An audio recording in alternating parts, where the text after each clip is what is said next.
Welcome back dito sa latest episode ng Pilipinas 360 Degrees. Kasama natin ulit si Secretary Ronald Llamas. Sa dami niyang mga epithet, mga nicknames. Ang tawag ko na lang sa kanya, and National Treasure. Buhay pa naman. But, Na walang treasure. Hindi kasi si Ramos, may sinulat ako before, Ramos, best president ever ba? May question mark. Tapos nag-message si Ramos, bakit? Patay na ba ako? And then Ilocano din, di ba? Yung kaibigan ko yun. palit na. Panggalatok. Sabi niya, sabi niya, bakit patay na ba ako? Bakit ganyan ang sinulat mo? Sabi ko, yan, mabalingasa. Yung Ilocano. I love that guy. Amazing. Honestly, I think Ramos and Pinoy were the best president. Am I wrong? Yeah. I mean, they're not perfect, obviously. Yeah, tsaka magkaiba yung panahon, no? Magkaiba yung panahon, tapos, conditions. May strengths tsaka weaknesses. Sure. Halimbawa, yung mga independent power producers ni FBR, hanggang ngayon, dala-dala natin yung burden na yun, di ba? Pero nung nangyari kasi yan nung panahon niya, meron talagang energy crunch. No? Ang problema, tingin ko, mali yung kontrata. Mali yung privatization process. Na kahit hindi mo ginagamit, babayaran mo. Di ba?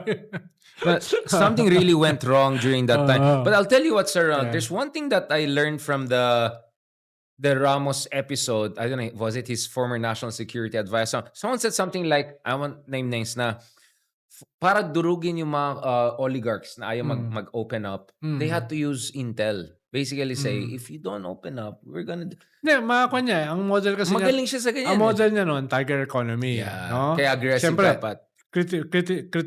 criticize din namin yan. Pero at least, meron siyang ideological model. Right. No? Meron siyang, dito niya dadali ng bansa.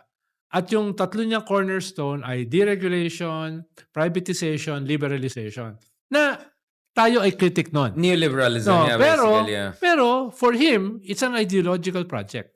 Philippines 2000. Right. We will make the Philippines the next tiger. At bahagi niyan is to tame the oligarchs. Katulad sa Japan, katulad sa South Korea, katulad sa Taiwan, no? Ganun yung kanyang model, no? Na nung panahon kasi ngayon, wala pa masyadong oligarchs sa China eh. No, sisimula pa lang. But ngayon, napansin ko, isang oligarch, nagbabike na lang daw ngayon sa Hangzhou eh. I think kilala na tao, yan ang pinakasigat ng oligarch sa China. Nagana na lang, nag-deliver na lang daw ng bike. Yes, Grabe ang China, no? Yes. They don't care you have $50 billion. They will take care of you. You're done. Yes. But it's the state. The I state really like is the... that. Honestly, I'm all for freedom and all of that, but I'm for a strong state. Yeah. Pinaka-importante sa akin yan. Yes. Kaya, yun yung maganda ng panahon ni FBR. Ang sabi nga namin noon, thank you, nakausap kami noon, no? Thank you for providing us with a target. Yes. No? Yung 2000 vision niya. Ang hirap mong banatan kung walang ideology yung kalak mo. Ito, malinaw. Anong criticism namin sa deregulation? Anong criticism namin sa liberalization? Anong criticism namin sa privatization? At least malinaw yung terms of engagement. Yun yung maganda. At hindi pikon si FBR. Hindi siya pikon. Di ba? He even hired people who criticized him during elections. I mean, Chelito Habito, isa sa mga new liberal technocrats na binabanatan ni Walden. But nevertheless, there are people who were not necessarily inside, right? There are many... Ang problema nun, yung ginawa niyang successor, si Jod B. Yun lang. Nag-icon ng traditional politician. So, but Ramos... Talagang walang kalaban-laban kaya I know. He really handed it on a platter. But the thing is, Ramos was the first relatively decent leader who also faced the same dilemma as Pinoy. Should I extend? Kasi had he had the chance to be a prime minister or extend, wala na tayong ERAP. Wala na rin tayong Arroyo. Pero si FBR, sinubukan niya. More than Pinoy. Sinubukan niya. Nakalaban niya si Cardinal Sin at saka si Cory. Wala na yan. Hinarangan yung kanyang charter change, no? So, was that wrong in retrospect? Well, looking back, parang kung kasi noon, nakasama ang term extension eh. Yun yung ayaw ni Cory at saka ni Cardinal Sin, yung term extension. Dahil sariwa pa yung Marcos time eh. No? Yeah, fresh pa yung trauma. So, ayun, it paved the way for ERAP. And the rest is really history. Yeah, yun ang... pero ngayon, yung panahon kasi ni Pinoy, malayo na eh. no? Almost 30 years na yun, eh. So, ibig sabihin baka puwede namang balikan Ah. yung, usapin na one term lang ang presidente. That So you think it's too short Yeah. for a good good president and too long for a and bad too long for a president. bad president. We always say that. oo. Yeah, yeah. Kaya ang proposal nun, hindi pa puwedeng yung US model. At least 2 terms. Yeah. Which we used to have pre-Marcos. Yeah. Yung 4 years, 4 years. Yes. Although I think Marcos was the only one who managed to get reelected. Yes. And then the rest is history. Therefore, the trauma. Well, Indonesia is an interesting case, diba? We'll talk about it very shortly because in Indonesia, 5 years and then pwede re-electable. So under Joko Widodo, grabe nag-transform Indonesia, became a global power, Yes. massive infrastructure development, etc. And yet, here we are, Indonesia, Yes. in the midst of a meltdown. a Yes. Pero potential the revolution. more modern countries like Europe, walang term limit. Because it's a Checks and balances. parliamentary system basically. Vote of no confidence, tapos ka na. Oo. Tapos ka na, pero pwede ka magpatuloy kung magaling ka. Di ba? You can be prime minister forever. No. France is, I think, also Yeah. 2 5-year term. Because Macron won. Presidential ang France. Kaya nga, so pwede rin 2 5-year term. So Yeah, my yeah, point yeah. is, you have so many models whereby you have presidents 10 years in power and they step down. Jokowi stepped down eventually. Macron is obviously will Pero step down. Pero you left the mark. And left mark, that's my point. Dahil kasi, 2 terms, meron magagawa ka. 1 term ang hirap. No? Dahil lalo ngayon, halimbawa, institutionalize yung mga problem. Institutional yung corruption. Diba? So, yan ba? Halimbawa, Vince Dizon, practically, ang meron lang sa kanya ngayon, 2 years. Yeah. No? So, anong gagawin niya in 2 Not years? much, No? yeah. I mean, it's more like a hemorrhage, controlling the hemorrhage. No? But Sir Ronald, before we go a little bit to the next level, because I mean, I mentioned Indonesia for a reason, because this is the extreme case whereby people take their fate into their own hands. Completely nawala na sila ng kumpiyansa. Did you ever imagine Prabowo Subianto, a former commando human rights violator, son-in-law of Suharto dictator, the most macho Putin, naked guy. Ngayon ay, hindi, sorry na po, tatanggalin na namin yung mga, you saw, I never imagined Prabowo will be like that because they seem very scared by what's going on. And these are young people. These are not political parties. These are Gen This Z. is not the opposition. Yeah. Hindi ito yung organized labor. These are unorganized youth. And yung mga parang ito yung mga Grab drivers nila. Alam mo yung mga precariats. Gig economy. Gig economy. Yeah, no? nagsama students. Kaya nakakatakot sa elites yan eh. O tapos, yung galit nila, pero mo, sinusunog yung mga yung mga government Luxury cars, offices, yung parliament. Nilulot yung mga members of BMW, parliament. yeah. No? So, ibig sabihin yung outrage nila, talagang nagkaroon ng outlet. No? Kung lang yan, nag-increase lang ng sahod tsaka benefits yung mga members of parliament, di ba? $60,000 is for Indonesia. Hindi. Sa housing, $3,000. No? Ganon. Ay, $6,000. Sorry. I'm sorry. Yeah. $3,000. Galit yung tao. Pero ang di ba? problema, trapo talaga yung mga leaders sa nila atin, billions yung pandito, Yeah. di ba? And yet, kaya nga sabi ko, nakakaya na hanggang parang pasaring Edo Manzano level lang ginagawa. Parang name, I'm like, okay, I like what Vico did, saying dapat gawin natin kadiri ang corruption. Pero matagal na tayo nandidiri dapat dito eh. Ang problema is, okay, what are we gonna do next? Obviously, bago ako, may petition na nga sa akin eh. Bago ako ma-red tag or counter tag, hindi ko sinasabi, let's go Indonesia. What I'm saying is, we should go beyond what we have right now, which is news cycles, pa-cute, hearings, wala naman napuntan, yung Farmalia, ano nangyari. But okay, let's talk about one of the solutions being offered. Mayors for Good Governance, led by our good mayor in Baguio, our family friend. Basically, halos lahat na lang ng mayor, lahat ng dynasties, lahat ng soft DDS, ex-DDS, lahat na nandyan. And si Lenny nga, observer status. Ano ba to? Parang, siya. Full member na siya full member. yesterday. As of yesterday. Pero meron parang caveat eh. Parang may dialogue partner ba to?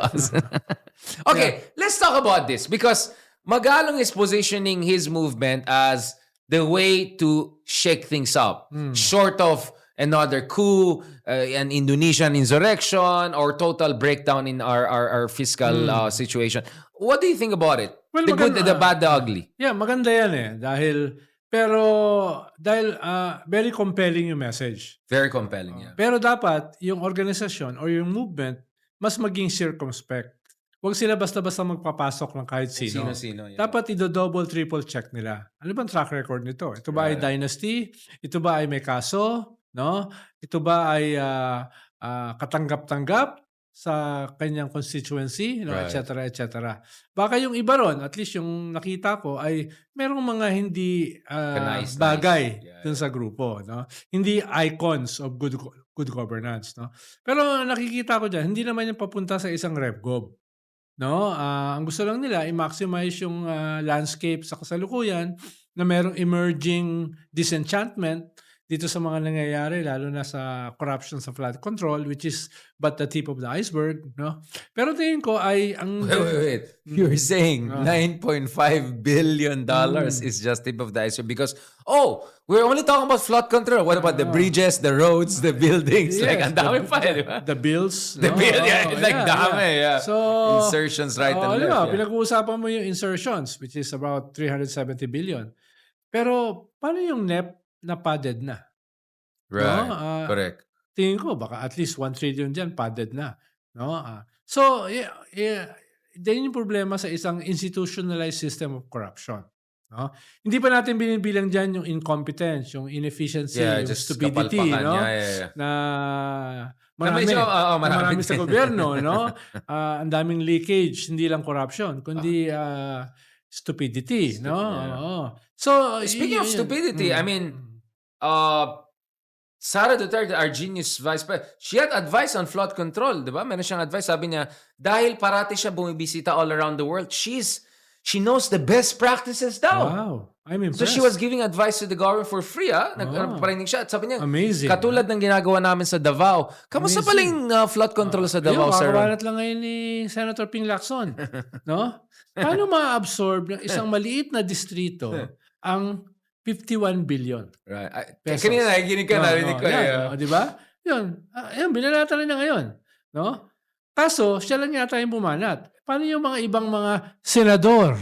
Ayun, No? mga insertion Nandun. boys. Oh, Yeah. tahimik si Bato. Lalo na after sagutin ni Diskaya na nagsimula siya noong 2016 na magkaroon ng kontrata sa gobyerno. Di ba? Flood control. Oo. Yeah. Tapos medyo natahimik na rin si Bongo nung lumabas sa mga news outlets na noong 2017, yung company ng kanyang tatay, si LTG Builders, ay may kontrata with the Diskaya Group.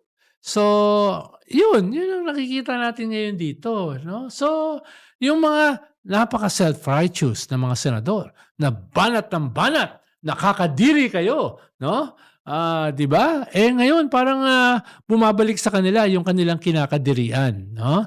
So, Dapat kaya ginawa yung pinapanood ko ngayon si Jinggoy, yung isa yung ka-age ko lang, yung 37 lang ata. I will invoke my right against Guilty ka agad. May mga ghost project. I will invoke. Baka ganun ako gawin sa Ronald kasi mukhang guilty talaga ng mga to eh. Kasi baka may masabi eh. Masabi mamaya, ma-disappear tong mga to. Diba?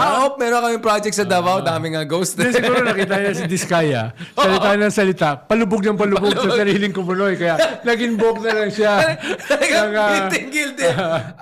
I invoke mo. Tapos sabi ni Jinggoy, bata ka pa. No? Batang-bata pa lang. Nakikita mo contractor. yung thought bubble siya. Sabi niya, ayoko magaya kay Diskaya. Ang daldal. si Diskaya presko, no? Bago pa yung hair niya, gano'n. Tapos, yumaman kami noong 2016 na. Tapos, dami nga namin talo sa 470 lang nakuha namin. Tapos, pero yung ibang project, nakuha ng ibang company nyo.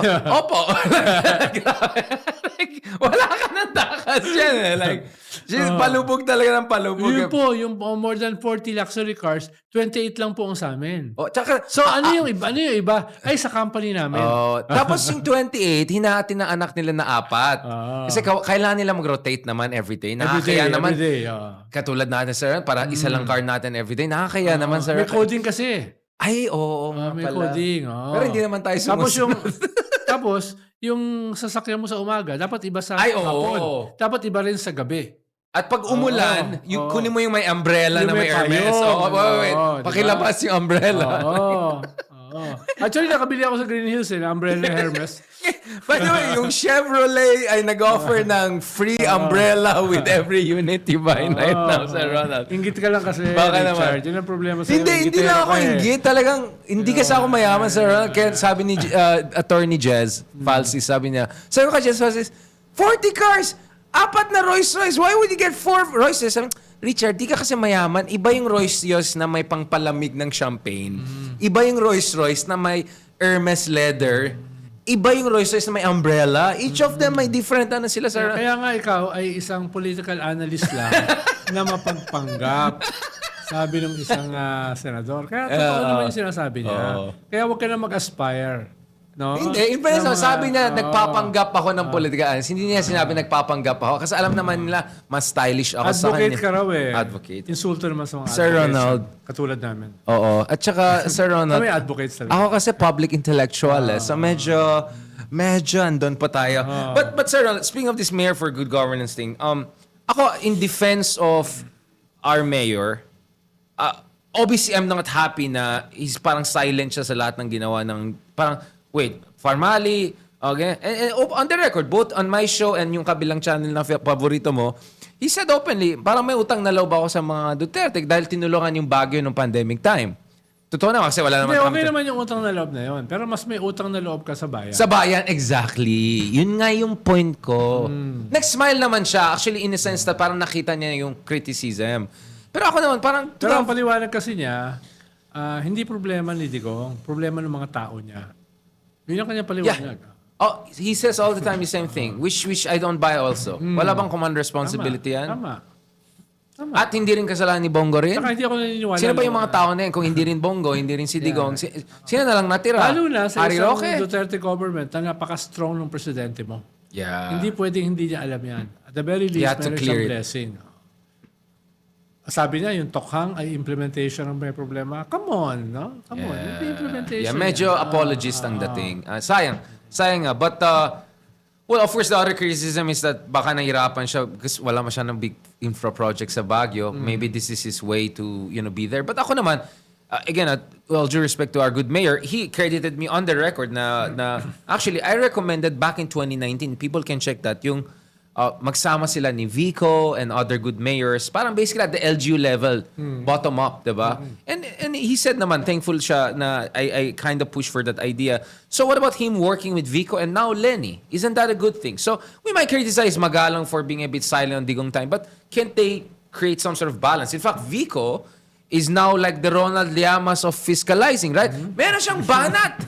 Banat by Vico. Meron na siya, di ba? Every hearings, mayroon tayong analysis yan, tapos banat na naman siya. This is interesting, Vico. Baka maging political analyst na rin siya after ng term. Yun ang tingin ko, actually. Sabi niya, hindi siya tatakbo. Exactly. Kaya nag-worry kami ngayon, maging kalaban natin siya sa Ronald. Kaya wala tayong choice. Malay mo, baka sumama dito sa podcast mo, di ba? Hindi, kaya nga magpolitiko na lang tayo sa Ronald kasi di natin matatalo si Vico. Tsaka hindi mo kaya i-bully yun. Bakit? Bakit? Ha? Bakit hindi mo kaya Inaaway niya lahat ng mga bullies eh. Actually, nakakatakot siya. Actually, nakakatakot si Vico ngayon. Talagang sasampalin ka ng resibo, no? Pero I like this version of ako him. sa isang birthday party, nabalitaan ko na may bumabanat sa akin. Aba, Dinefend ka niya? Dinipensahan ako ni Vico. Oh, shoot. Oh. Uy, pogi talaga si Vico, Wow. Kaya, He's the man. at least alam niya kung sino didepensahan. Hindi ka tulad mo na hindi mo ako dinidepensahan, sir. Nilalaglag mo Hindi pa. naman, ibang-ibang paraan lang. Ay, Katulad ng tinawagan ako, ng mga nagsampa sa'yo ng, Oo nga eh. ng Akala indirect contempt. Diba? Inaway Akala ko sila. babarilin mo na. Diba? Okay. Para akong Marcoleta eh. Thank you very much, Senator Soto. I think you have finished your 5 minutes. Papunta tayo sa last word, but this is important part. Okay, as we speak, the situation of General Torre is in flux. My understanding, talking to him and other people, is nothing final has been said to me, and of course, everything is confidential. Pero ang pagkaintindi ko is, he wants to take a break, sit it out until probably the end of this month, and then I think bukas na siya potentially to the idea of taking up a kind of parang yung kay Frederick Go, yung special secretary czar situation na hindi dadaan sa commission on appointments kasi yayarin siya ng mga DDS senator. Do you think that realistically makes sense? Because the last time we had this show, he was the champion. And now suddenly, he's kind of in the air. Ako naman, Sir Ronald, I think it's dangerous if he's out of government. Kasi sasampan siya ng kaso sa loob, awayin siya ng Duterte because kung wala siyang ginawang mali, ba't mo siya tinanggal? So they have to justify it. And you had people from Napolcom already implying that they could file charges against him because nakalutang ngayon yung PNP. Right? Naka-interim pa rin. He's the only 4-star general. So he cannot hold the institution down. So my suggestion is move on and move up-ish. But he has to negotiate it from a position of strength. So that's my advice to General Torre. And in theory, Torre being the security czar, anti-corruption guy, might be also good for his own career down the road. More like a Phoenix. Kasi your favorite lawyer, na zero pa rin yung success rate niya, na-ban na naman talagang final na yung Duterte youth na yan, at hindi bumabata, at may billboard rin yata na napaka-interesting. Sabi niya, Icarus to. Ako hindi. Pwede siya maging Phoenix ulit because we know that Torre had some detours in his career. It's not like this guy had a straight way up, diba? What is your read on this Torre situation? Because he's arguably, all due respect to Vince Dizon, your guy, I think Torre is still way more popular than anyone else within the inner circle of the president. It's not even close. Yes. Ang isa kasing problema ni Torre, no? Yung Icarus aspect niya, he flew too high. Too fast, no? Pero yung kanyang rise is also due to the government. He was a creation of the Marcos government. No? Imagine mo, in less than a year, no, he became from an unknown to the most popular government a bit official. marginalized pa nga siya eh. So, gumanon siya. Ikalawa ay, siyempre, yung sense of worth mo, lalaki rin. At minsan, may mga... Alam natin yan, Sir Ronald. Meron kang tinutuntungan ng mga landmines na pwede mo sanang naiwasan kung ikaw ay more circumspect. Circumspect, yeah, exactly. At ikatlo ay hindi tayo privy doon sa mga dahilan sa kanyang pagtanggal. Ang nakikita lang natin yung mga surface issues like yung mga appointments, no, yung ego, no, yung mga yun ang nakikita natin. Pero probably may deeper reason sa kanyang pagtanggal, no? At ang problema... Well, I think it's a combination. My understanding is that. It's not just that thing you're thinking about. I think it's a combination. Problema yung optics. It's bad. Yun ang problema ng gobyerno. Optics was bad. From the very start kasi, dapat binigyan siya ng graceful exit. Yeah. At kasama sa graceful exit is an offer ng posisyon. Immediately. Hindi after the fact. No? Parang konsuelang dating. Parang consuelo de bobo. Yeah, diba? hindi Pampalubag loob. Yeah. Kaya ikaw din, nagdadalawang isip kang tanggapin. No? Oo. So, tama yung sagot niya. Babakasyon muna ako at nagbigay siya ng cake kay Laila de Lima nung birthday. Why do you think he was doing that? Was he saying, I can be part of this opposition leadership? Maraming mixed messages doon. Na una, hindi ako dependent lang sa inyo. On admin, yeah. Acceptable ako sa ibang grupo. Hindi siya magduduterte. Obviously. At masama loob niya sa Marcos. So, yung natural na pupuntahan niya is the pink. Yeah. At in-emphasize niya yon by bringing the cake sa birthday nila. Pero red ribbon lang daw, sabi. Dahil, Murahin daw. Grabe mga tao mag-comment, Hindi naman siya nepo baby eh. So, simpleng tao siya. So, actually, that was a good move, Bring a simple cake, yeah. Habang nagkakagulo, no, sabi niya, do I look bitter?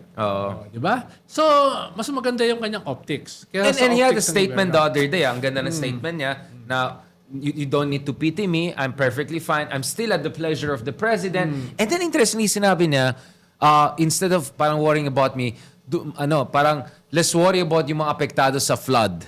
Parang feeling ko may mga may mga feelers yan na maybe he's open to being a flood control czar-ish kind of position. Would that make sense? Do you think he can make that work if ever? Well, depending on the details.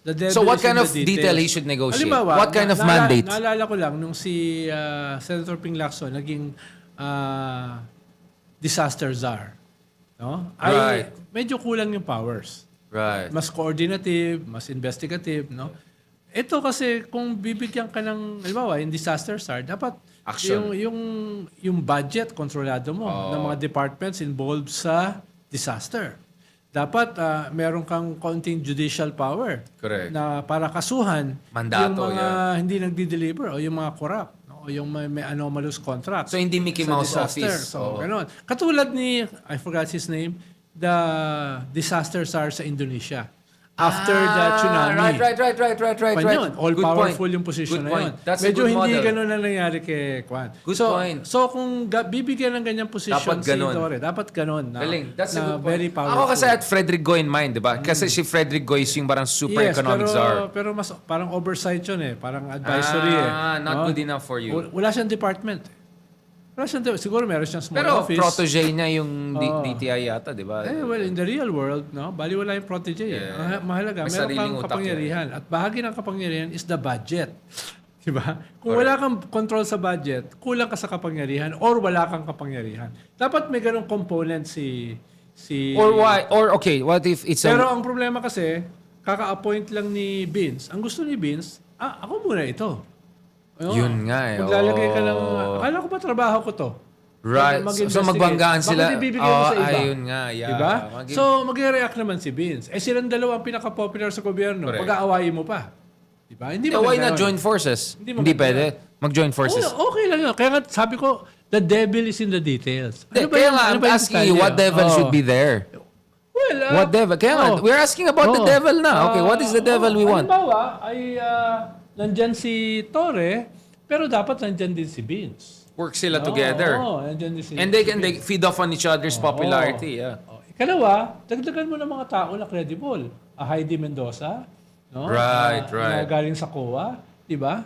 Gunigundo. Correct. No? Na may ganyan ding mga skill set. Advisor naman yata si Gunigundo sa DOF din yata before. Hindi ko alam ngayon. Hindi ko alam ngayon. Pero Yeah, ngayon, yeah. very critical sa gobyerno. Very Pero critical magaling. siya. Magaling Pero siya. oo. Magaling si Yan. Gunigundo. Yeah. Nakasama ko yan sa board ng NFA dati. BSP. Oo. Yeah. So, yung mga ganun ba, na credible na mga tao, na may skill set at hindi kayang takutin. Hindi aatras. No?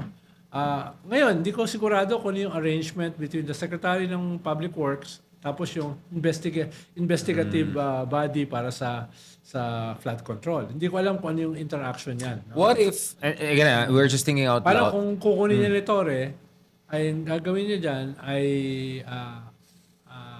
yung hindi dadaan sa commission and appointment. Absolutely. That's a non-negotiable. Kasi yayarin siya ng mga DDS. Kaya nga the Frederick Goat model in mind. But last on this, I was thinking also, be there 1 year, whatever. Malay mo, biglang bubukas yung DILG in 1 year from now. Yeah. Then move to DILG. Yes. End on a strong note, 2028, boom, go. Pero DILG is also parang executive secretary. You're like a little president. Kaya dapat total yung trust sa'yo ng presidente. Hindi ko alam for now kung Because of the total situation. kung total yung kanyang trust. No? Because of the situation. Because of the situation. And can the president even alienate Ramullas, which is another question, right? Na the most powerful tag team sa Tag team, gobyerno. yeah. Tignan mo, Especially kung DOJ, maging ombudsman yung brother niya. Yes. Yeah. DOJ at saka DILG. Tapos maging ombudsman. Tapos syempre, hihingi ni Boying na tao niya yung papalit sa kanya. Sa So meron DOJ. kang triumvirate. Tatlo. Yeah. Ombudsman, DILG, at saka DOJ. Yeah, I It's don't think very powerful. you cannot last part and where we started basically this issue on charter change. So just the other day with Ranjit Rai of Okta, we were discussing. They have an interesting survey, although it's from a few years back, na actually, although ang mga tao ay hindi bukas sa charter change as much as you want because of reasons we can understand, bukas sila sa idea ng re-election. Like, just magkakaroon lang ng re-election. Not that we want this president. Parang, hindi yung gusto namin BBM to be president. But for BBM to stand for another election, mukhang bukas ang tao to that idea. Almost half of the people said yes the other year. Yes, What pero do you think ang about problema that? dyan, that entails charter change. No? Na hindi ganun ka-popular. Especially after the Pirma disaster. Right. 2 years ago. The People's Diba? Initiative. Oo. But maybe the problem there was the bathwater. Yung bathwater ang nag-ano ng babies. But the baby makes sense. Meaning, what if the right people do the People's Initiative? We Yes. discussed that with Justice Ascuna the other day, Yes, right? good luck. Pero nung nangyari kasi yung charter initiative, Nasira yung very branding. very popular pa yung gobyerno. Ngayon, bumaba yung kanilang approval rating. Tumataas by increments, pero mababa pa rin. At papunta ka na sa isang presidential election. Yeah. So, yun yun. Kaya mahalaga din ano yung mode. Sabi nila con-con. No, hindi ganun kasimple 'yon. Dahil kailangan mo ng con-con at saka plebiscite para dun sa resulta ng con-con. Mag-election ka ng mga ng con-con delegates. Tapos yung con-con ay magko-convene to create a new constitution na papa-aprubahan sa population. Tapos election na. So, medyo kapos ka sa Yeah. oras. No? Yun yung, kaya nga usually nangyayari yan dun sa first half ng term. Dahil yung last half mo, ang focus ng mga tao is the presidential election. I understand all of that, Sir Ron, but the thing is, let's be honest. I look at every number out there. If a proper impeachment trial is not going to happen anytime soon, which is increasingly improbable, Sara Duterte looks very much like almost half a shoe-in. I mean, Rafi Tulfo is not stepping up. I don't know if Lenny is gonna run.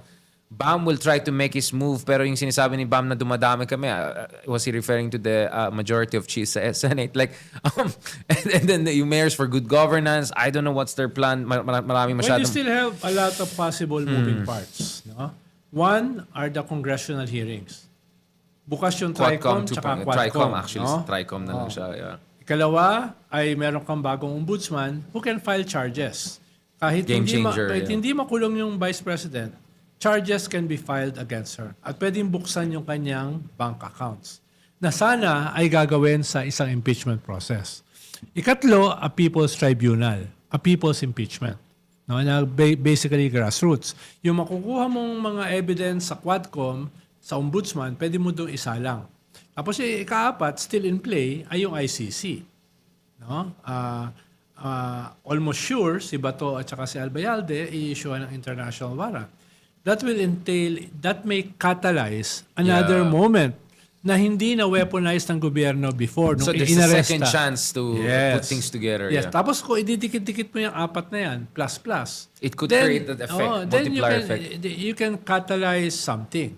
No? Right. And if you focus on the youth, no, going into 2028, then you have a broad anti-Duterte front na pwede mabuo.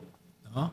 At in that broad anti-Duterte front, for now, ang only viable candidate may come from the pink. Dahil wala nga kandidato yung gobyerno. No? At yung independents, like the Tulfos, parang hesitant, tentative. Natatakbo. So, maganda yung nag-unfold, at least for the pink, if they can get their act together. Right. If, which is a big if. And that's why, Sir Ronald, there are people like you making ninja moves behind the scenes. Me? Of course not. Of course, Yeah, Sir I'm Ronald. just a political I was hacker, being no? sarcastic, of course. I was being totally sarcastic. Yeah. Sa Never claimed to be a political analyst.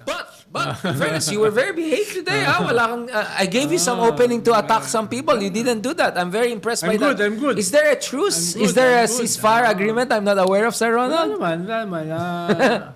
A suicide bomber like me. Parang hindi naman You never know. Hindi naman ako covered ng truth. No? Medyo, on that very violent note, hopefully hindi tayo ma-Indonesia. Let's keep it within the constitutional order. Thank you very much, Sir Ronald Llamas. As always, a pleasure. Who knows, maybe we'll have Edu Manzano on this show at some point. Together. At pagandaan kami ng... And they can aming mga- judge kung sino mas maganda lalaki. Well, alam na natin, Sir Ronald. It's not even close. You're the shogun. Pero I think mas Long game. mas magandang shoes ko sa kanya.